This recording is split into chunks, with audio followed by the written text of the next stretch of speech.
Our audience was, I guess, 97% male. And David was doing this, come on, you know, this kind of, do you think I'm sexy kind of thing, to the front row, which is almost all young guys going. A writer from Sounds did describe Whitesnake's set as sounding like a loud chunder on the horizon.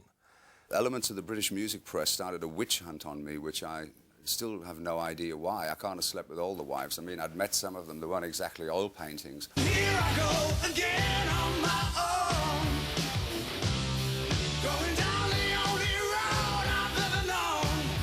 The critics may have hated him, but once Dave got some yummy young lookers in the band, Whitesnake finally broke the States and the world. Whitesnake did turn into, you know, like a heavy metal comic.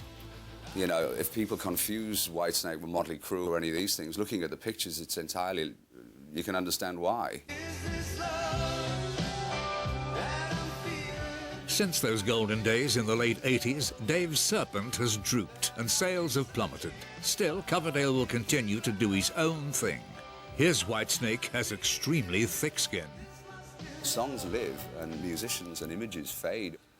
And I assure you, the shorts and the goatees are going to be just as amusing to the next generation as the big hair and the Christmas tree lights were to the 90s bands. He's a great singer, you know, always give 100%, and I think he's a very, well, he's a very rich man now, isn't he, you know. Hi there, my name's David. I'm in town for the night. Here I go again.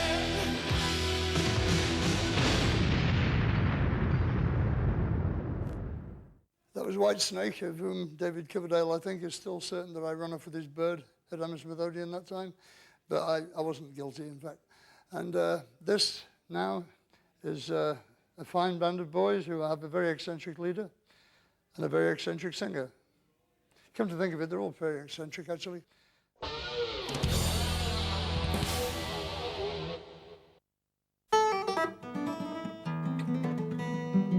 I saw him go through a succession of people who wanted more from him than he was willing to give, and those people were just about banished forever from his life.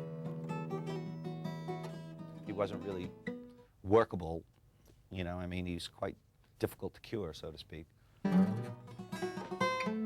He's very single-minded, and that gives him a lot of power, you know, that he's ruthless. My father bought me this guitar, and I think he was a little bit tired of me taking up things and then dropping them 5 minutes later. So he said, if you don't learn this guitar, I will break it over your head. Like his dad, the guitar legend Ritchie Blackmore was a bit of a bossy boots. He left rock gods Deep Purple in 1975 to form Rainbow. His band, his sound, and a short-arsed singer with a very big voice. The first time I did speak to Ritchie, he walked over to me and said, you know, you're a great singer, and turned around and walked away. And I thought, wow, that's amazing. What a compliment.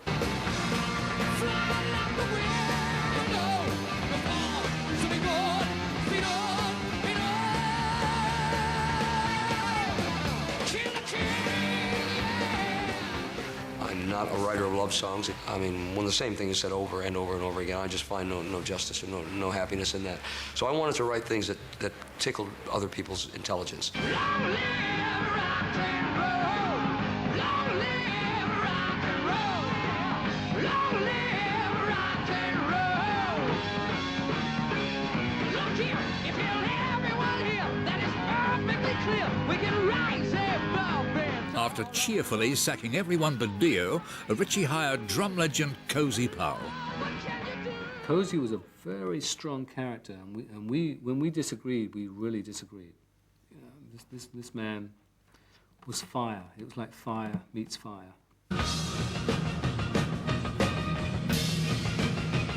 The next new member was an old friend and foe. Ritchie had worked with Roger Glover in Deep Purple. Naturally enough, he'd sacked him as well. Roger's a catalyst. He's a workaholic. That's why I kept going back to him. Not so much as a bass player, more as a producer. I felt that it was, although he didn't say so, it was his way of saying, well, you know, maybe I made a mistake 6 years ago. Roger became Ritchie's conduit, so he came to me and told me what Ritchie would like, that could I stop writing in such a fantasy-oriented way and maybe write some love songs. And of course, my reply was no, and that was it. Goodbye. I was always looking for the nirvana, that something that you can't, it's not tangible. Maybe the problem is that I'm not happy with my own musical ability, so I'm trying to seek it out in others. New singer Graham Bonnet had short hair.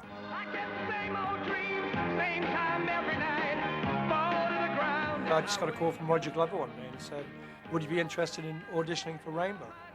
And I said, who? I was more into the R&B kind of thing and pop stuff. So this was an opportunity to do something, as they say, completely different, you know.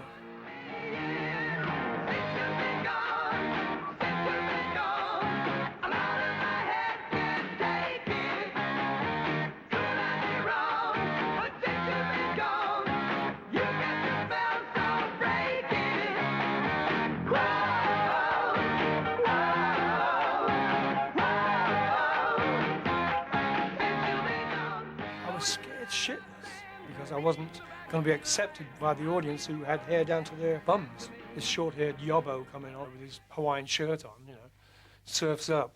I wanna touch you, wanna feel you, I wanna make you mine.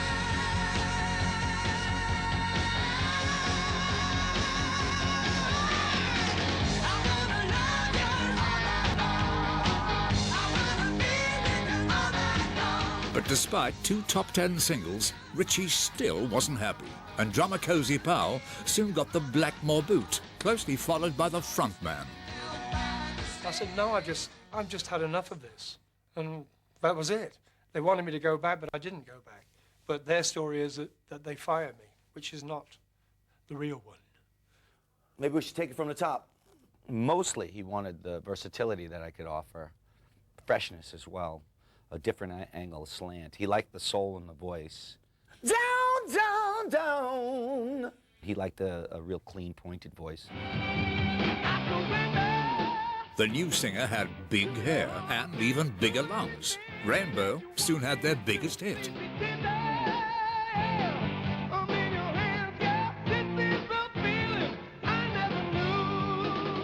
He's a great prankster.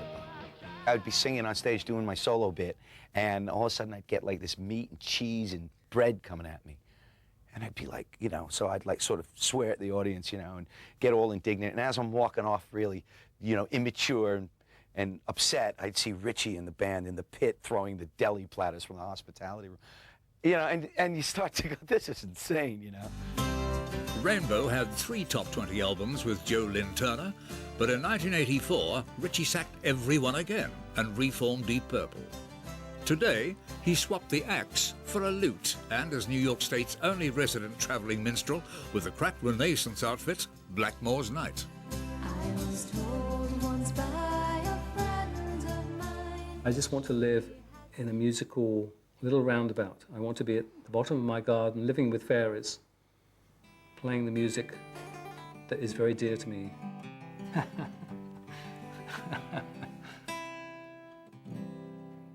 What a wonderful guitar player that boy is, and his choice in hats is very unfortunate. Still, can't have everything, you know.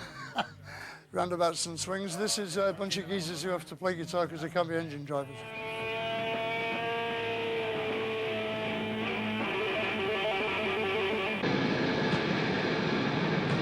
Ouch! Yes, it's time to salute the Mad Axeman, who, for what can feel like hours, step into the spotlight and make that thing sing like a broken Stradivarius. Look, no hands. Do you feel that in collaboration with David, that you are afforded the opportunity to express yourself musically the way you would like to? Well, I think I do, you know, in my solos. Yeah. My solos are my trademark.